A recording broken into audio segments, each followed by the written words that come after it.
நான் என் பொண்ணுகிட்ட கேட்டேன், ஏம்மா பூமர்னா என்னென்ன, ஃபோனை கொடு அப்படின்னா. ஸோ ஃபோனை கொடுத்தேன்.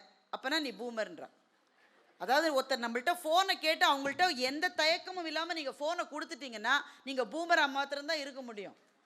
ஃபோனை மற்றவர்களிடம் பகிரவே முடியாத ஒரு தலைமுறையோடு நாம் வாழ்ந்து கொண்டிருக்கின்றோம். அவங்க ஃபோன் யார்கிட்டையும் போகாது. ஏன்னா அவங்களால எல்லா நேரத்துலையும் ஃபோனை யூஸ் பண்ண முடியும். போர்வையை போத்திக்கிட்டு ஃபோனுக்குள்ளே அவங்களால வாட்ஸ்அப்போ எஸ்எம்எஸோ அனுப்ப முடியும்.